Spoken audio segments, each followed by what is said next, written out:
Good to see you. Alright there, Revenants, welcome back to Code Vein and the Road to 100, and today we are going to be discussing Aurora and her defenses. So this is the first boss that we come to that uses a different element other than blood. Every boss up to this point has either been full physical or blood. She is the first and the only boss in the game that uses all four elements. Blood, ice, fire, and lightning. So we have a very bizarre, exactly specific build set here with Eos. Kind of interesting that it is Eos blood code that is the dominatrix here for Aurora's attacks. With Aurora's attacks, there are pierce, slash, and crush that you do need to worry about if you were going the physical route. However, because all of her elemental attacks do follow the 160 rule, you can be perfectly immune to every single attack that she has. There is nothing you need to worry about. You just run around and attack her, and we have the poison Brionac here in order to get huge amounts of Ichor back, but at the same time do enough damage because our weapon is going to do pathetic damage, so the extra 15% of boss health killing is going to help us significantly here. So keep that in mind as we move along, but this is something that is extra special here, that we can have a 160 in all of our elemental defenses here. So you see we start at 120, and this goes all the way to 161 for blood. For fire, we're at 53, and this goes all the way to like 200 or whatever. Ice gets to 160 exactly with this specific setup here, so we are perfectly immune all the way across the board. So let me show you here. Now we're ready. This does have a little bit of setup here with a few buffs that we need to get going and a few items that we have to have going as well. Just to take the pain out of the cast times, we are bringing White Mia along for our ability to have double gift extension going on all of these. But you can see here, blood 161, fire 194, ice 160, and lightning 193. Our actual defenses slash crush and pierce for physical don't actually matter here at all, because every single one of her attacks is going to follow this rule for 160 and for every single attack that she has, whether it's phase 1 or phase 2. So keep that in mind. This is the one and only build that can get you there to 160 on all defenses. You can try and go for like a Vali build, as that will be a little bit different. However, you won't have the willpower to get there. So let's look at this one, if this is indeed going to be the build that you go for. And let me put these in here. Mind and fortitude, willpower and vitality, dex and mind, and oh, okay, so I guess this can get you there. So Vali would be, okay, never mind, I lied. Vali would be another viable candidate here. If you want to. You need DLC anyways, no matter what you do here, so it's not like you'll have all of this and not Eos in any way, shape, or form. Or not Vali, because you have to have the Daybreak Thunderfang. And so, okay, this one also takes us 1 point higher. So it's 1 point increase. So if you don't like that, you can go for this one. And let's see about the lighter version, 160, 159. So that is helpful. We get to normal mobility, but no real benefit there. And if we go for the lighter version here, whoops, we missed out on this one, so let's go for this. And we are at normal mobility with perfect defense across the board here. So you could go for the lightning Brionac alleviated if you want to get a little bit better mobility, but it doesn't matter anyways because you're going to be running pretty much nowhere, doing whatever. It's, you know, you're not going to be dodging or anything like that.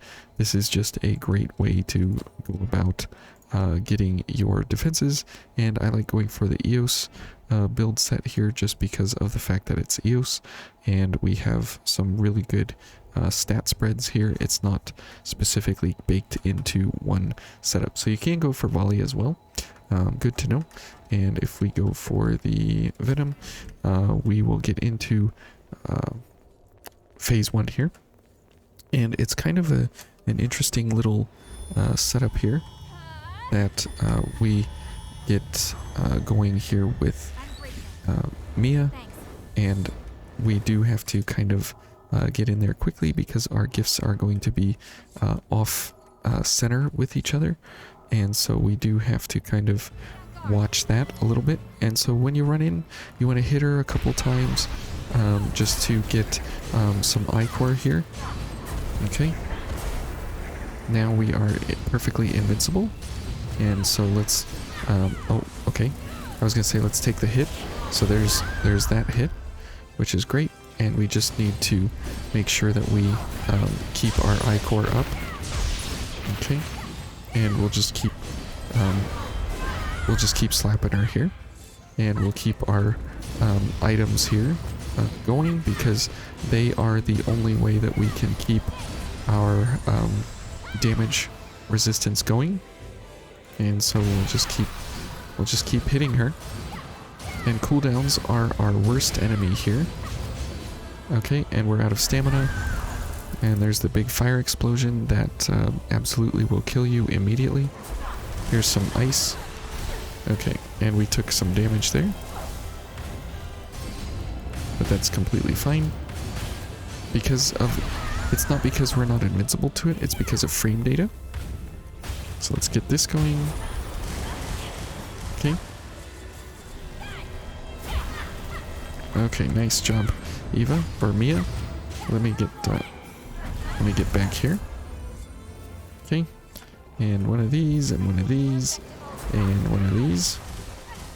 Good, and see, Mia is pretty much invincible as well. So that is very, very nice.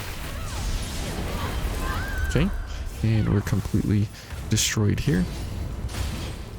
And we'll just keep slashing her up here as much as we can. And get that I-core going, as well as get that Venom on her. So if you've ever had a problem with this fight and you haven't had good luck defeating her, this is a great way that you can go about you know, engaging with her to understand that you can go about engaging with her to actually fight her in every single sort of way. Now phase 2 is a little bit different. There are some problems that we will encounter, but the you know, the understanding here is all still the same. And so we will go for the items first, and then we will run over there, and we will go for fire first, so you can see what the face laser does to us. And we'll go for lightning. Okay. Okay, good. And as you can see, we're invincible to that as well, which is great. Okay, let's get one. Oh, wrong button. And we're again invincible to her attacks here with Icarus Ice. Okay, let's get this going. And then let's get her shield taken care of. And all of that is still the same. No change in whether or not we are invincible to things here or not.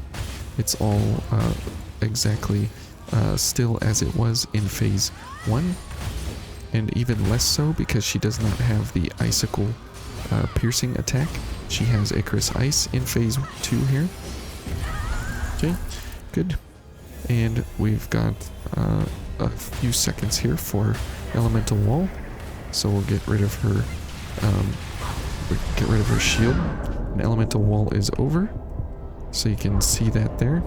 That definitely is pretty devastating. Okay. And we'll go for a couple of items here. And we'll go ahead and heal up here in just a second. But as you can see, it's pretty nice that everything is all elemental based, so we are not in any kind of serious danger. You know, we don't have to worry about slash or crush or pierce or any of that. We just have to run around and not get killed, you know. And so we just have to make sure we focus on elemental wall to keep it up and running at all times. As you can see there, it helps both Mia and myself survive everything. Okay, let's run back over here. And who cares about damage at this point? It's just about keeping the I-core high and keeping her poisoned. So this is completely fine if we just, you know, keep the poison going and we just keep taking the hits, because we just need to get our I-core and we need to get our defenses going. So that's pretty much it. So it's nice to find a boss that we can go for that is specifically and uniquely built for us in such a way to just do elemental defenses. And this is where it can allow you, you know, to play however you wish, because there's no defenses you really need to worry about along the way here. Okay, let's get these going. Okay, good. And see, we can just continue to run into all the balls and all the things, and there's none of it that matters. We are completely immune just the whole time. It's like a who cares, no matter what kind of experience here. The only reason I'm dodging at certain points is not because I don't want to get hit. It's because I'm just trying to not take the knockdown when she throws me to the ground. So that's all we are watching for. Okay, and elemental wall is over, and that is how much of a difference elemental wall makes. Okay, we'll take the hit. Okay, and Mia finished her off. Good job, Mia. Way to go. So yeah, all 4 elements, if you want to be invincible, there are 2 possibilities here that you can go for to get yourself up over that level. However, you do need DLC 3, and you have to have the double gift extension. I mean, you don't have to have double gift extension. You're just going to find yourself using gift cooldowns a lot more often. And so it's a fun, simple fight here that has no real consequence of any kind. For the Ice Pierce in Phase 1, it's not because 160 is not enough. It's because of the frame data that it's like the firewalls in the City of the Falling Flame, where if you are hit by enough things quickly enough, it overrides the defensive values. So in the City of the Falling Flame, if you jam up against the wall and you restand yourself after getting hit by the wall flame, it will infinitely trigger those defenses, and it will kill you very, very quickly.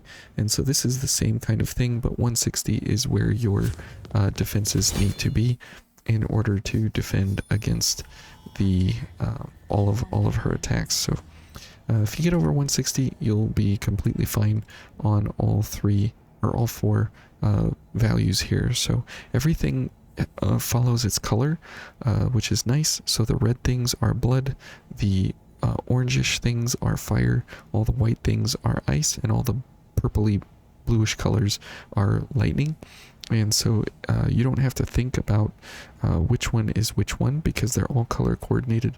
If you're colorblind, that does present a bit of a problem, but you can tell what colors they are because they're all the same color for the same defensive value. But this is the way that you can mitigate all of them, so you don't even have to think.